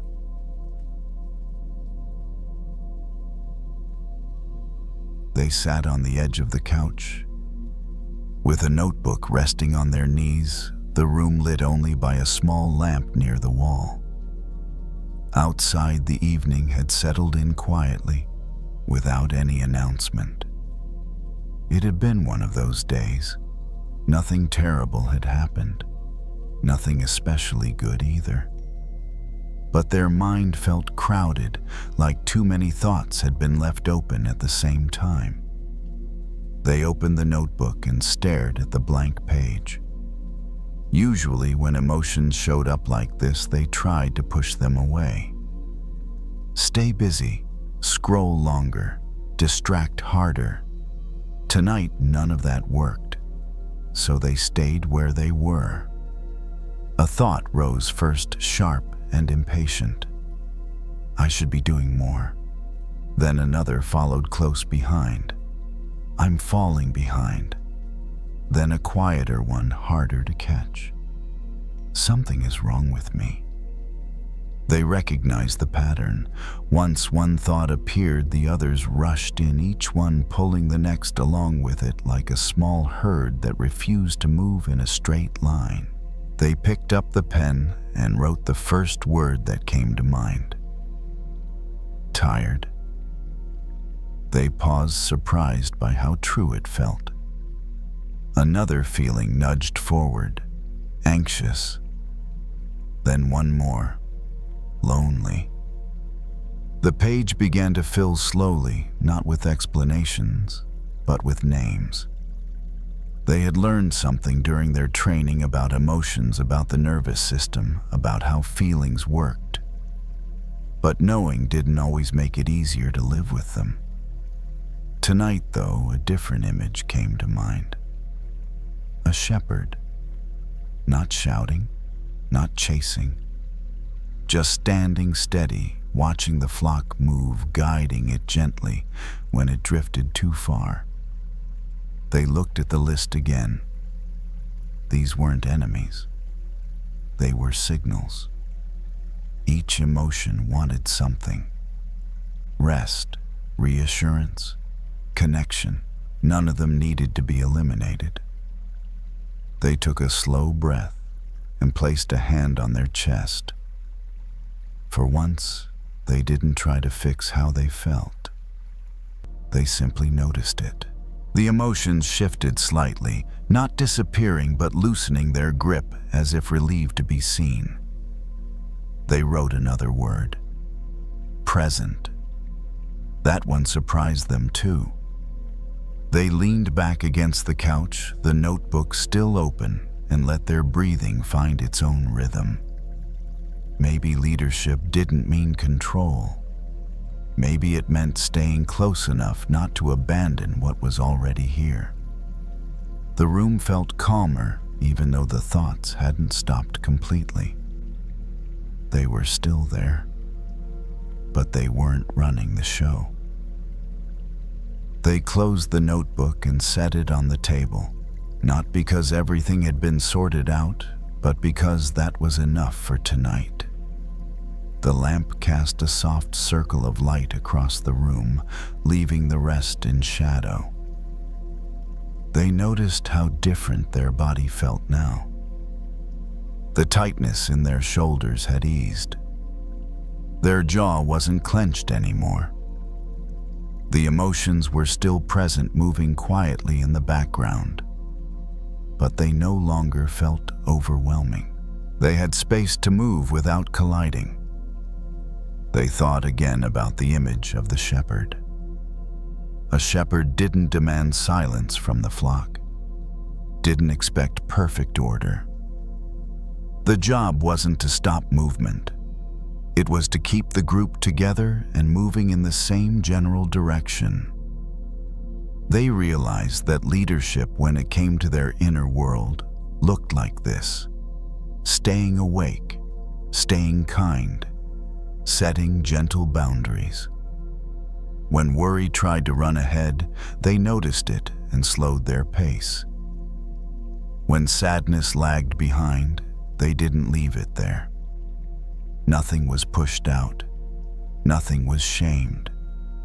They had spent years believing that emotional strength meant being unaffected, that calm meant the absence of feeling.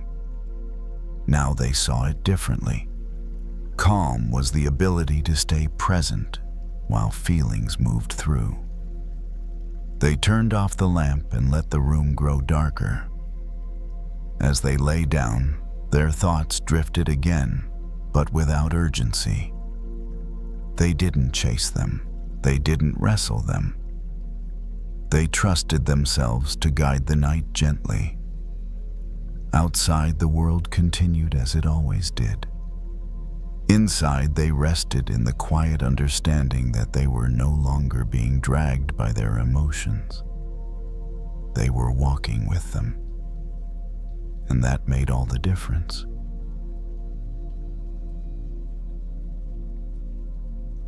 Some worries don't come from what we see. They come from how unclear the seeing has become.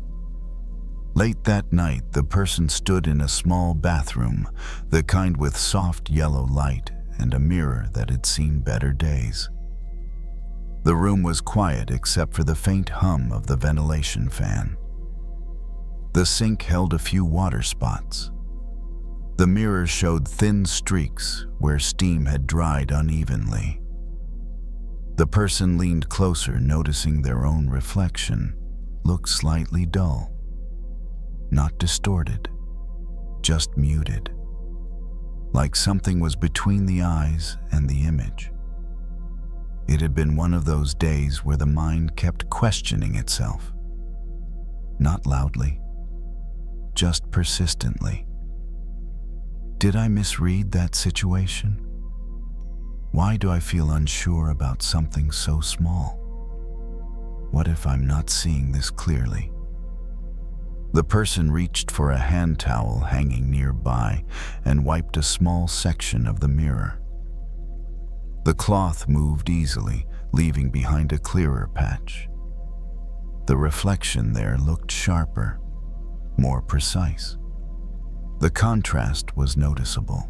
The rest of the mirror still looked hazy, but that clean spot stood out. Nothing about the person had changed, only the surface in front of them. Overthinking often works this way. The mind assumes confusion means something is wrong with what it's looking at. It forgets to check the lens. The person wiped another section of the mirror, then another. Each pass revealed more detail. The face looked the same, but the image felt more trustworthy, less questionable.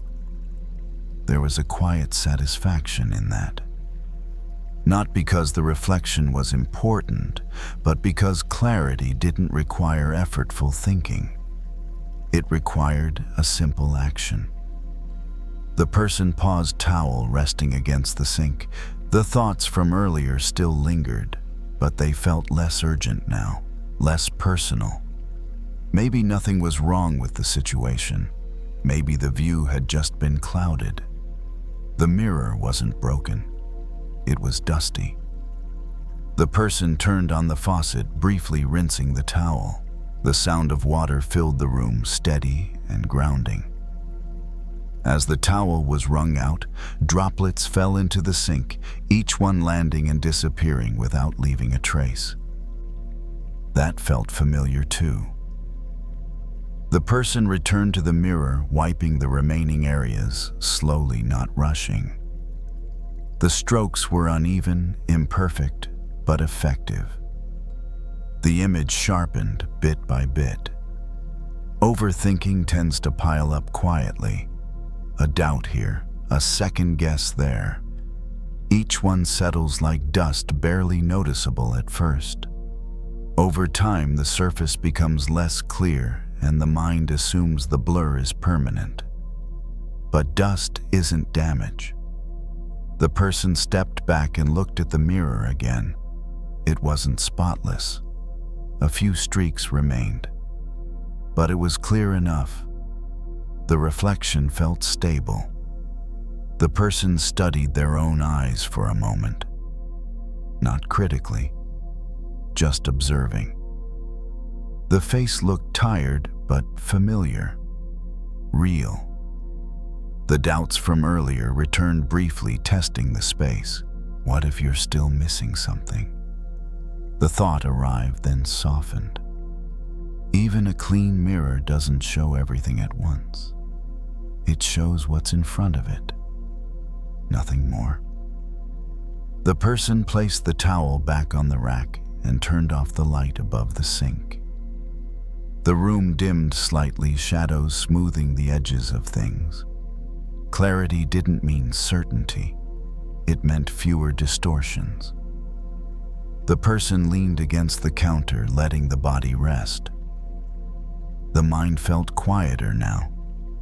Not because the questions were answered, but because they no longer felt so close to the face. Distance helped. The mirror stood there, calm and neutral, ready to reflect whatever came next. It didn't judge. It didn't analyze. It simply showed what was there when it was allowed to be clean enough. And for now, that was sufficient. The bathroom felt quieter after the light was turned off. Only the small night light near the floor remained on, casting a soft glow across the tiles. The mirror reflected less now, but what it did show felt gentler, less exposed. The person stayed there for a moment, not checking their reflection again, just standing with hands resting on the counter. The surface was cool and solid, something real to lean on. The doubts from earlier in the day tried to return, but they came more slowly now. They didn't rush in all at once. They appeared one by one like dust settling after the air has already begun to clear. What if I judged that wrong? What if I misunderstood someone's tone? What if I'm not as capable as I think? Each thought arrived, hovered, then passed without being pulled closer. The person noticed the difference. Earlier, these thoughts had felt right up against the face, demanding attention. Now they stayed at a distance. The mirror had helped with that, not by answering anything, but by changing how close the questions felt. Overthinking often presses the mind too close to the problem, so close that everything looks distorted. Small details feel huge. Uncertainty feels like failure. Stepping back doesn't remove the question. It restores proportion. The person turned slightly and caught a partial reflection in the mirror from the side. It wasn't sharp, but it was recognizable. Enough to know who was standing there. That seemed important. Clarity doesn't mean perfect visibility. It means not mistaking blur for truth. The person left the bathroom and walked down the hallway. The house was quiet now. Lights were low. The day had finally reached its end. In the bedroom, a lamp cast a warm circle onto the wall. The person sat on the edge of the bed and took off their shoes, slowly, one at a time. Each movement felt unhurried. The mind continued to offer thoughts, but they felt thinner, less convincing, like reflections seen through glass rather than direct experience. The person remembered how earlier the mirror had looked dull, almost unreliable. Nothing about the person had changed during that time, only the layer in between. So many worries work like that. They don't reflect reality as it is. They reflect it through layers of doubt, fatigue, memory, and habit. The mind forgets that the surface can be cleaned. The person lay back on the bed and stared at the ceiling. Shadows from the lamp softened the corners of the room. The body felt heavier now, not from tension, but from tiredness. A final thought drifted through, quieter than the rest. Maybe I don't need to look so closely tonight. That thought didn't ask for agreement. It simply passed like a suggestion offered without pressure. The mirror in the bathroom would gather dust again. Steam would rise. Water spots would return. That was normal. Cleaning it once didn't mean it would stay clear forever. But knowing it could be cleaned changed something. The person closed their eyes, letting the day sit where it was. No need to recheck, no need to review. Some days require action. Some days require clarity. And some days only require not mistaking dust for damage. The room remained still.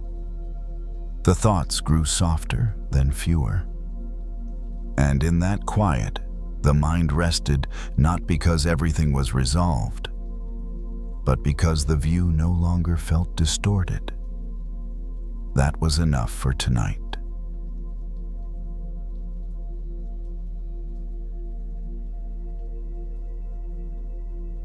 It didn't hurt at first. That was the problem.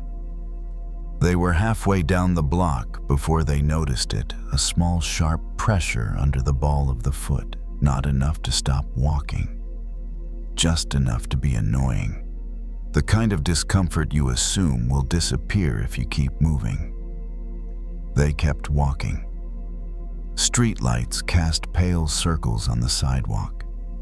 A late bus sighed past on the main road. The night had that ordinary, unfinished feeling, quiet, but not asleep yet. They had gone out for a short walk to cool off after a long day. Nothing more. No destination, no plan. The pressure grew with each step. Still manageable, still ignorable, but it changed their stride just enough to throw everything else off. Their shoulders tightened, their jaws set. They felt irritation rise out of proportion to something so small. Earlier, there had been an argument, not loud, not explosive, just persistent.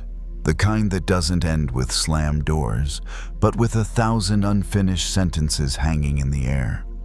They had walked away, telling themselves it wasn't worth it, telling themselves to drop it. Now the stone in the shoe seemed to take on extra meaning. Every step landed on it again, and again, and again. They told themselves to keep going. I'll deal with it later. That thought felt familiar. They reached the corner and turned the pressure now unmistakable. A tiny rock probably wedged just right to cause maximum irritation without actually injuring anything. Their pace slowed. Their breathing shortened. Anger has a way of hitching a ride on physical discomfort. The body starts reacting before the mind catches up. By the time they stopped under a streetlight, they were more upset than the situation deserved. They bent down, lifted one foot, and shook it once. Nothing happened. The stone stayed put. They sighed sharper than they meant to and leaned against a metal signpost. The light buzzed faintly overhead. The sidewalk was empty. For a moment, they considered just pushing through. It's not that bad. That thought felt familiar too. Instead, they sat down on the curb. The concrete was cool through their clothes. They unlaced the shoe slowly, fingers moving with less urgency now that they'd stopped. When they tipped it upside down, a small pebble fell into their palm. Smooth, gray, ordinary. They stared at it longer than necessary. So much irritation for something this small. They set the pebble on the ground and slipped the shoe back on, not tying it yet. When they stood and tested their weight, the relief was immediate. The foot landed cleanly. The body responded right away, shoulders easing, breath deepening stride, returning to normal. The contrast was striking. They hadn't realized how much effort they'd been putting into compensating. Adjusting their walk, tensing their leg, holding their frustration in a tight, inefficient way. All because they hadn't wanted to stop. They tied the shoe properly this time and took a few steps back and forth under the light. No pain, no pressure. Just the simple, quiet act of walking. And that's when it clicked, not as a lesson, not as a speech, but as a plain recognition. They had been doing the same thing emotionally all day. The argument from earlier wasn't catastrophic. It wasn't unforgivable. It was just lodged. A small thing sitting in the wrong place, changing the way everything else felt. And instead of stopping to deal with it, they'd kept moving, kept adjusting, kept telling themselves it would pass, but it hadn't passed. It had rubbed. They started walking again, this time more slowly. The night felt different now, less hostile. The same streetlights, the same sidewalk. But without the constant irritation, everything softened. They thought about how often anger works like that pebble, not dramatic enough to demand attention, not painful enough to force action, just irritating enough to poison every step if you let it stay. They also thought about how easy it would have been to kick the shoe against the curb, to swear, to get mad at the night for being inconvenient. None of that would have removed the stone. Stopping had. They reached the end of the block and turned back toward home. The walk felt shorter now, lighter. The anger from earlier hadn't disappeared. It was still there waiting to be addressed, but it no longer had a physical foothold. It wasn't riding every step. They realized something quietly. As they walked, sometimes letting go doesn't mean pretending you're fine. It means stopping long enough to take out the thing that's hurting you before you keep going. They didn't know yet what they would say about the argument, or when, or if it even needed words. Those decisions could wait. For now it was enough to walk without wincing. The streetlight behind them buzzed softly as they moved on, leaving the small gray pebble where it belonged on the ground, not inside them. It didn't hurt at first. That was the problem. They were halfway down the block before they noticed it, a small sharp pressure under the ball of the foot. Not enough to stop walking, just enough to be annoying. The kind of discomfort you assume will disappear if you keep moving. They kept walking. Street lights cast pale circles on the sidewalk. A late bus sighed past on the main road. The night had that ordinary unfinished feeling, quiet, but not asleep yet. They had gone out for a short walk to cool off after a long day. Nothing more. No destination, no plan. The pressure grew with each step, still manageable, still ignorable. But it changed their stride just enough to throw everything else off. Their shoulders tightened, their jaws set. They felt irritation rise out of proportion to something so small. Earlier there had been an argument, not loud, not explosive, just persistent. The kind that doesn't end with slammed doors, but with 1,000 unfinished sentences hanging in the air. They had walked away, telling themselves it wasn't worth it, telling themselves to drop it. Now the stone in the shoe seemed to take on extra meaning. Every step landed on it again and again and again. They told themselves to keep going.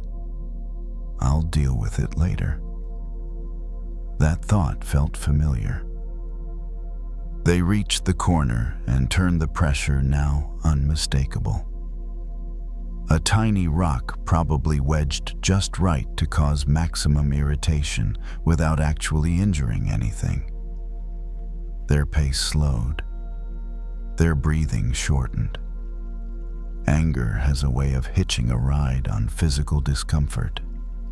The body starts reacting before the mind catches up. By the time they stopped under a streetlight, they were more upset than the situation deserved.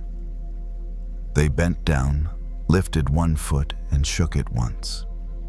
Nothing happened. The stone stayed put. They sighed sharper than they meant to and leaned against a metal signpost. The light buzzed faintly overhead. The sidewalk was empty. For a moment, they considered just pushing through. It's not that bad. That thought felt familiar too. Instead, they sat down on the curb.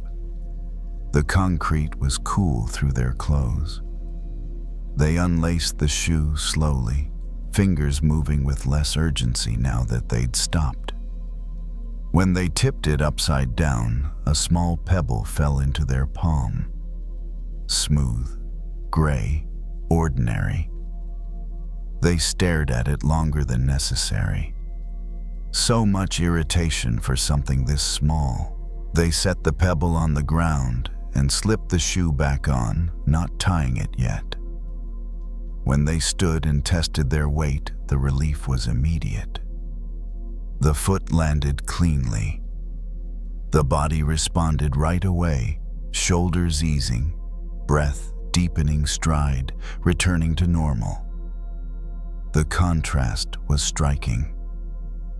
They hadn't realized how much effort they'd been putting into compensating, adjusting their walk, tensing their leg, holding their frustration in a tight, inefficient way, all because they hadn't wanted to stop. They tied the shoe properly this time and took a few steps back and forth under the light.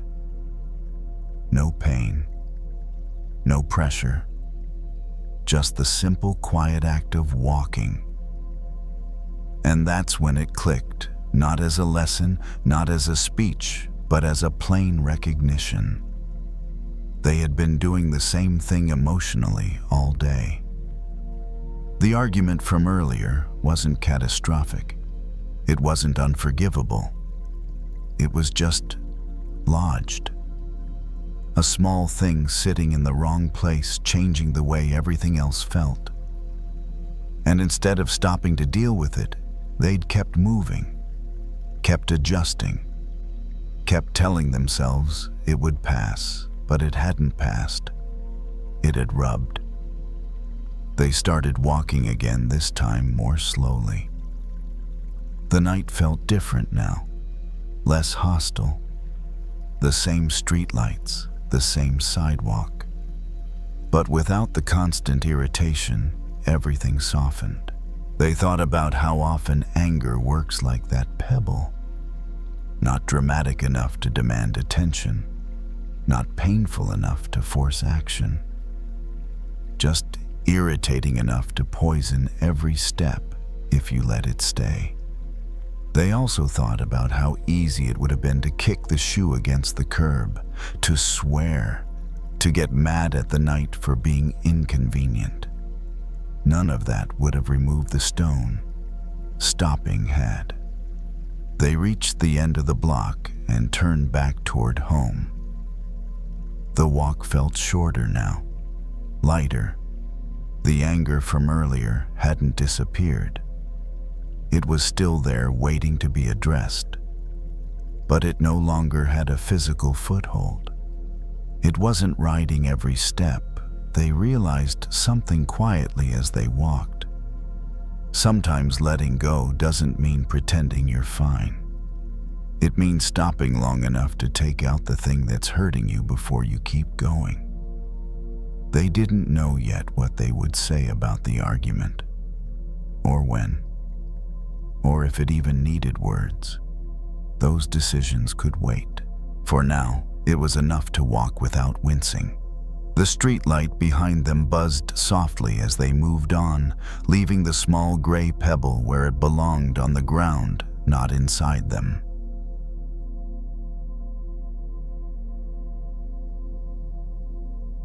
The stories are done. The lessons are learned. There is nothing left to do. If you found peace in this sanctuary tonight, you can return here whenever you wish. We will keep the fire lit for you. If you wish to support this channel, you may leave a gentle like or subscribe, so we can find each other again in the vast ocean of the internet.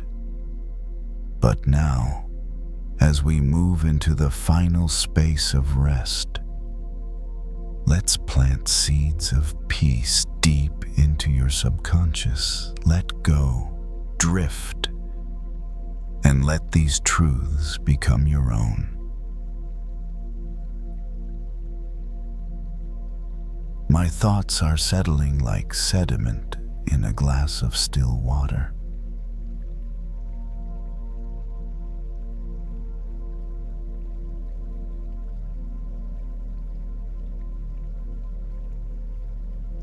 go of all ripples. The surface of my mind is becoming glass.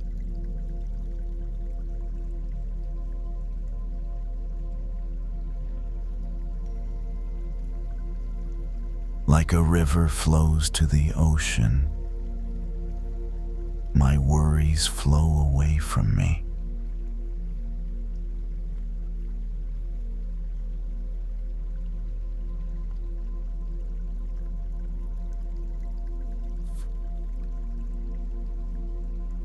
Obstacles without resistance.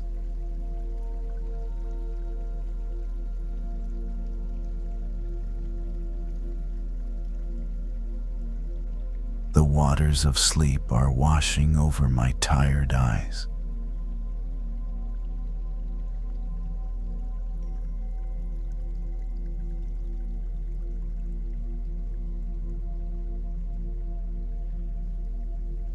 Floating in a sea of tranquility, weightless and free.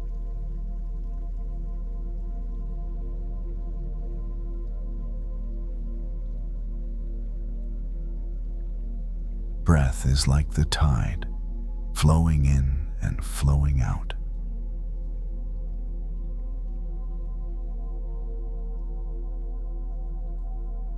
Deep below the surface waves, my inner ocean is silent.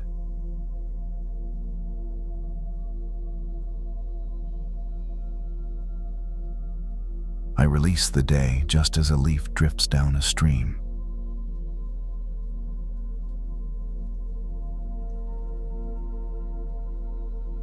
Cool, healing water soothes my nervous system.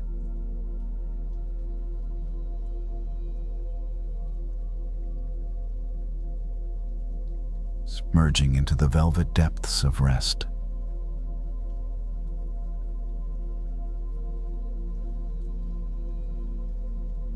There is no need to swim. I simply float.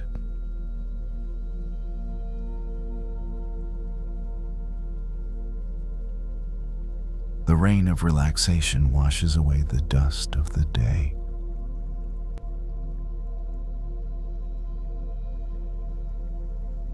The rain of relaxation washes away the dust of the day.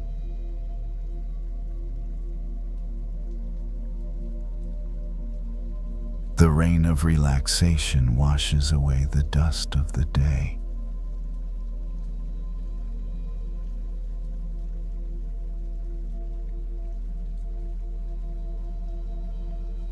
Clear, transparent, and still.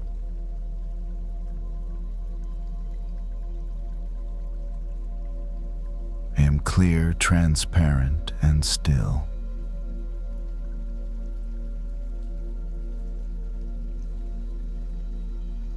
Transparent and still.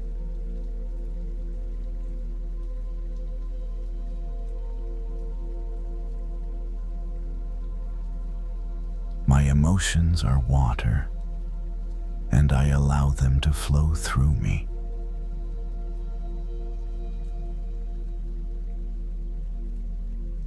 My emotions are water, and I allow them to flow through me.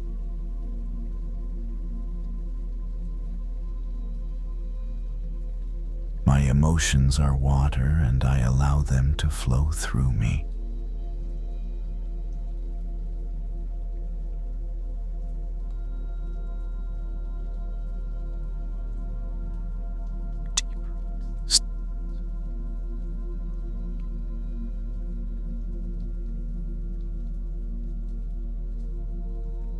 I sink deeper into the stillness of the underwater world.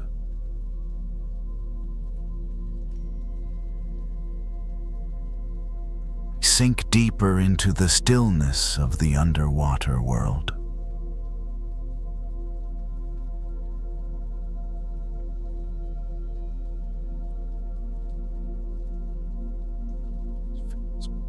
Water fills a cup.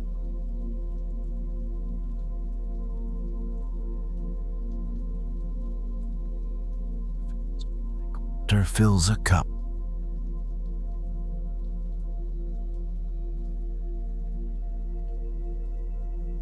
fills me like water fills a cup.